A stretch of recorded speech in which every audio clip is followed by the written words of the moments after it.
KL রাহুলের জন্য lottery লেগে গেছে। আইপিএল এ কোটির চুক্তি এসেছে, নতুন দলের হয়ে খেলবেন, দিল্লি ক্যাপিটালস থেকে বিদায় নিশ্চিত কেএল রাহুল অর্থাৎ তামাল লাজবাব রাহুল। আর 2025 সাল কেএল রাহুলের জন্য দারুণ কেটেছে এবং 2026 আসার আগেই কেএল রাহুলের কাছে এসেছে এক দুর্দান্ত জোরদার সুসংবাদ। তো কি সেই খবর চলুন জানিয়ে দিই আপনাকে। তবে তার আগে বন্ধুরা, আপনি যদি কেএল রাহুলকে একজন ভালো ক্রিকেটার মনে করেন তাহলে অবশ্যই ভিডিওতে একটি লাইক করে চ্যানেলটি এখনই সাবস্ক্রাইব করে দিন। তো বন্ধুরা দেখুন, আইপিএল 2025 ডিসির হয়ে খেলেছেন কেএল রাহুল। হ্যাঁ, লখনৌ সুপার জায়ান্টস ও রাহুলের পথ আলাদা হয়েছে। আর কেএল রাহুলকে আমরা 2025 সালে দিল্লি ক্যাপিটালসের হয়ে খেলতে দেখেছি। আইপিএল 2025-এ 539 রান এসেছে কেএল রাহুলের ব্যাট থেকে, অর্থাৎ পুরো সিজন তিনি দুর্দান্ত ফর্মে ছিলেন। স্ট্রাইক রেট 149.72, যার জন্য তাকে আগেও সমালোচনা শুনতে হয়েছে এবং গড় প্রায় 54। দারুণ স্ট্রাইক রেট, চমৎকার গড়, মানে একজন চ্যাম্পিয়ন, একজন দুর্দান্ত খেলোয়াড় হিসেবে নিজেকে প্রমাণ করেছেন কেএল রাহুল আইপিএল 2025-এ। তবে কেএল রাহুলকে এবার ডিসি ছেড়ে নতুন দলের হয়ে খেলবেন। আর এখন যে খবর এসেছে তা হলো দিল্লি ক্যাপিটালসকে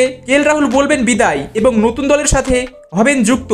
নতুন দলের হয়ে খেলতে দেখা যাবে তাকে। কেকেআর এর কাছ থেকে রাহুল পেয়েছেন একটি বড় অফার। টাইমস অফ ইন্ডিয়ার এক সাংবাদিক গৌরব গুপ্ত এই খবরটি ব্রেক করেছেন যে কলকাতা নাইট রাইডার্স কেএল রাহুলকে কিনতে চায় যে কোনো মূল্যে। তারা চায় যে দিল্লি ক্যাপিটালস যেন কেএল রাহুলকে ছেড়ে দেয় এবং কেএল রাহুল কেকেআর এ চলে আসেন। কেএল রাহুলকে ট্রেড করতে চাই কেকেআর। আইপিএল এ ট্রেড সিস্টেম আছে, যেমন কেকেআর একটি দল, ডিসি আরেকটি দল। কেকেআর যদি রাহুলকে নিতে চায় তবে তারা কয়েকজন খেলোয়াড় দিয়ে ট্রেড করতে পারবে, অথবা রাহুলের ফি 14 কোটি দিয়ে কিনে নিতে পারবে। এবং আপনাকে বলে দিই, এই ধরনের আলোচনায় খেলোয়াড়দের চাঁদির সময় হয়, কারণ তাদের ফ্র্যাঞ্চাইজির পক্ষ থেকে অনেক সুবিধা দেওয়া হয়।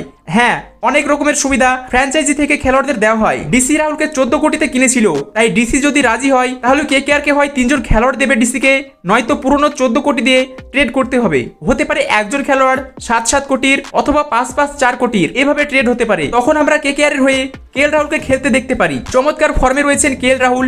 2025 সালে তার ফর্ম চমৎকার। 2024-এও কেএল রাহুলের পারফরমেন্স ছিল অনেক ভালো। 2023 ওয়ার্ল্ড কাপে তিনি প্রচুর রান করেছিলেন। এই বছর চ্যাম্পিয়ন ট্রফিতেও ভালো খেলেছেন, আইপিএলেও ভালো খেলেছেন, ইংল্যান্ড সফরেও অনেক ভালো খেলেছেন। ইংল্যান্ডের বিরুদ্ধে 5 ম্যাচের টেস্ট সিরিজে এখন পর্যন্ত 525 রান করেছেন কেএল রাহুল এবং এটি তার ক্যারিয়ারের সেরা টেস্ট সিরিজ। এই দুর্দান্ত ফর্মের সুযোগ নিতে চাইছে কেকেআর। তারা কেএল রাহুলকে দলে নিতে চাইছে যাতে তারা একটি বড় ভারতীয় মুখ পায়, ক্যাপ্টেন পাবে, ব্যাটসম্যান পাবে, উইকেট কিপারও চাইলে পাবে। কেএল রাহুল দলে এলে সব পাবে কেকেআর, ক্যাপ্টেন, ব্যাটার, কিপার এবং একটি বড় নাম। এবং কেএল রাহুল কি অধিনায়ক হতে চাইবেন? একেবারে হতে পারেন। তাই কেকেআর প্রস্তুত। ডিসি কি হার মেনে নেবে? কেএল রাহুলের পারফরমেন্স দুর্দান্ত। আপনার মতে রাহুলের কেকেআরে যাওয়া উচিত, ডিসির তাকে ছেড়ে দেওয়া উচিত কি উচিত নয়? নিচে তা অবশ্যই কমেন্ট করে জানাবেন। তো বন্ধুরা, এই ছিল আজকে ছোট্ট ভিডিও। আশা করি ভিডিওটি ভালো লেগেছে। যদি ভিডিওটি ভালো লেগে থাকে তাহলে অবশ্যই ভিডিওতে একটি লাইক করে চ্যানেলটি সাবস্ক্রাইব করে দিন। দেখা হচ্ছে পরের ভিডিওতে। ততক্ষণ ভালো থাকবেন, সুস্থ থাকবেন।